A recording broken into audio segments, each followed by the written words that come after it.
Can I just say it's an absolute pleasure to be in the People's Republic of Enfield. And I bring you greetings from Ed Miliband, who's sorry he couldn't be here today. I mean, I've been going around London as the Shadow Minister for London, launching various Labour groups' manifestos and their short campaign. And it's fantastic to see almost 50 people here this morning, 14 days before the Council and European elections.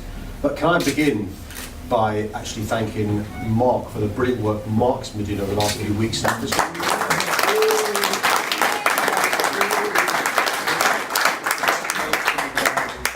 Ham supporter. He's gloating. I mean, he's gloating. Let's not, I'm a long-suffering Liverpool fan. Let's not talk about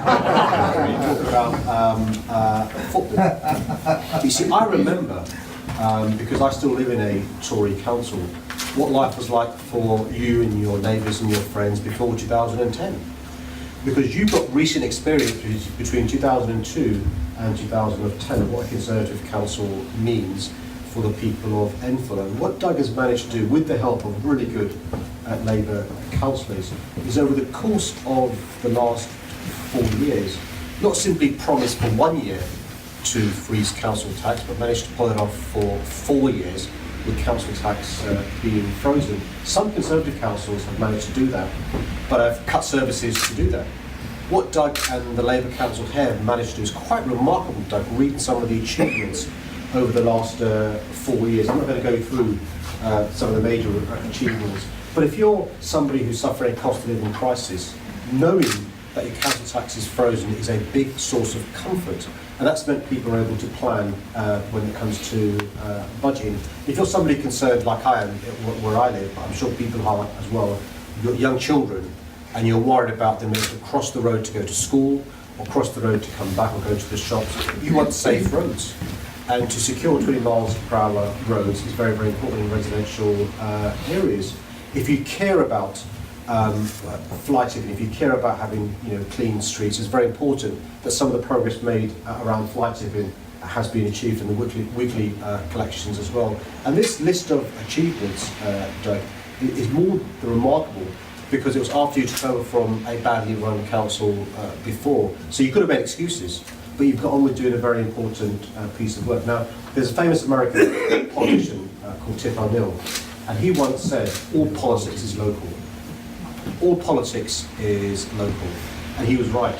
Because actually, how you serve your community as a ward councillor, or as a council leader, or as a fantastic member of Parliament, reflects how people decide to vote at a general election, or a European election, or a council election as well. And it's remarkable what we've managed to do over the last 4 years.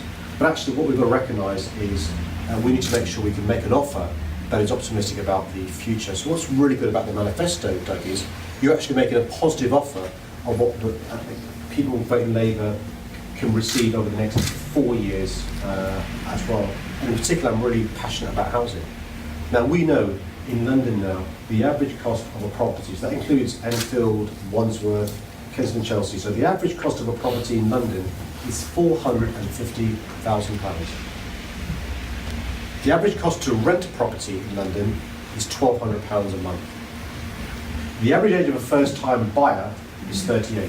It will take somebody 18 years to save a deposit to be able to purchase their own property.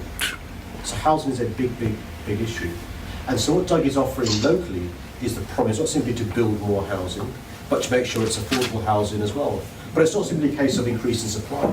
We need to improve the quality of those who are renting from the private rented sector. And so what Ed Miliband announced last week is very important. We will all have friends or family or constituents who are renting and have short 6 months tenancies because they've got a private landlord and they've got children who go to a local school, and after 6 months the landlord comes to the tenant and says, well, you know what, I'm going to increase your rent. And the family's got a choice to pay the increase in the rent or move their children from school because they're going to move out of the property as a consequence. And what we've promised is the next Labour government will make sure there is certainty and stability in the private rented sector. So we will have 3-year tenancies. The landlord and the tenant can negotiate the rent in advance, and during those 3 years, the landlord can't increase the rent above a certain level. And it's important to provide that certainty to people who are renting. More than half of those renting now from private landlords are above 35. So when I was younger, I rented, but you sort of knew you had no dependence, you could move around, it wasn't a problem. But now we've got people with children who are on rent, so we're going to provide that certainty and that stability so people can plan for the future. We also know there's a big issue in relation to some councils allowing developers to do what they like. And what's great here in Enfield, Doug, is you understand the need for social housing and affordable housing as well. So it's a really important thing we bear in mind. But the reality is, with the best will in the world, Doug could be doing a great job, but he works in an environment where you've got a Conservative-led government and a Conservative mayor in City Hall.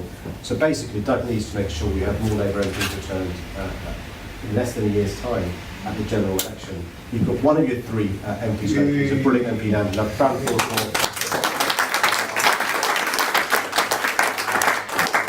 did a remarkable job since he was first elected in 1997.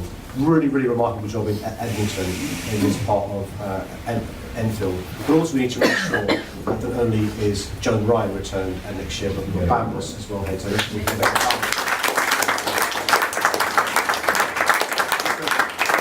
the best council, the best councillor, but if there's a Tory government that's unsympathetic and a Tory mayor in City Hall, that's a problem. And so what's really important over the next 14 days, there's only 14 days left, is that the polls close at 10 p.m. In 2 weeks' time. All of us make sure we spend every moment we have doing all that we can to return the maximum number of Labour councillors. And this is why it's important, because 4 years ago, the last time there was a council election here, we had a general election on the same day. Now, a general election on the same day meant the turnout was about 68%. Huge turnout, and that's one of the reasons. There were a number of reasons, including the excellent offer made by the Labour group then. One of the reasons why Labour did well in council elections 4 years ago. This time the turnout's going to be around London, around 35%.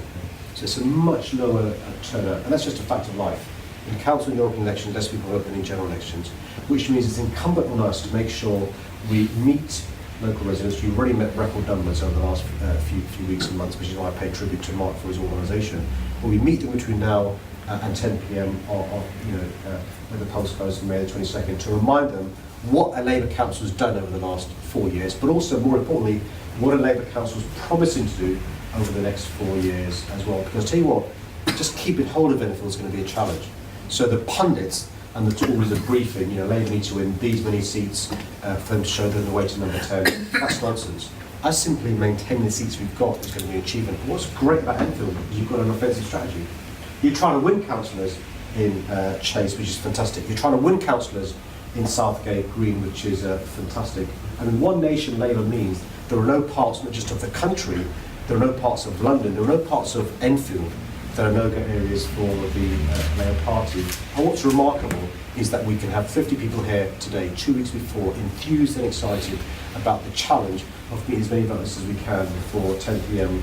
on May 22nd in 2 weeks' time. So thank you for all the work you've done so far. Thank you for all the work you're going to do over the next 2 weeks. And I tell you this, for those who sort of say, politics is not apathy, politicians are all the same, we all look the same, we all sound the same, we all do the same. Just speak to some of those people who've benefited from being rehoused. Some of those people who've benefited from having the flight have been cleaned up from their streets. Some of those people who've benefited from their children walking to school, not being stressed about will they be run over because cars are racing past. Some of those people who've benefited from the certainty of knowing their council tax is frozen. And then speak to some of those people who are worried, where will I live when I'm old enough to work? Where will I live? And will I be able to purchase a property when I'm able to save a deposit to purchase a property? Will the houses be built for us to be able to live there?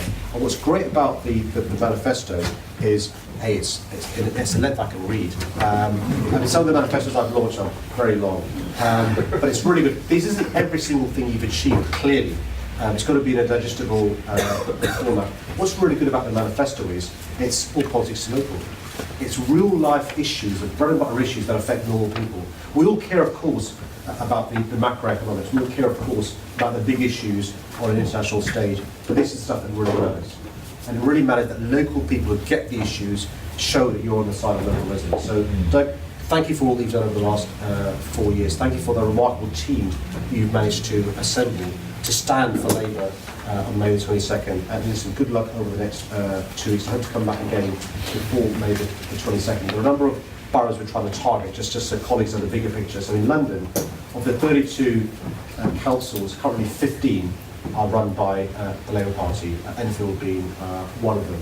And so, as I said, just keep those 15 will be a major achievement because there'll be a lower turnout on May the 22nd. There are some boroughs we're trying to win from the party. So, for example, we're trying to win Redbridge from the Tories, trying to win Harrow, we're trying to win Croydon, and we're trying to win Merton. So there are a number of boroughs actually will be on the offensive and trying to win back from Tories, even with lower turnout. What's great about Enfield though is not only are you trying to keep the seats you have, but you're trying to make strides into other wards as well, which will bode well for Bamos and Joan for the general elections in less than 12 months' time. So thank you very much for all that you do. Are we going to win more seats? Are we going to work really hard the next 2 weeks? Sadiq, you in charge as the next council leader? Absolutely. Can we do it? Yes, we can. Yes, we can.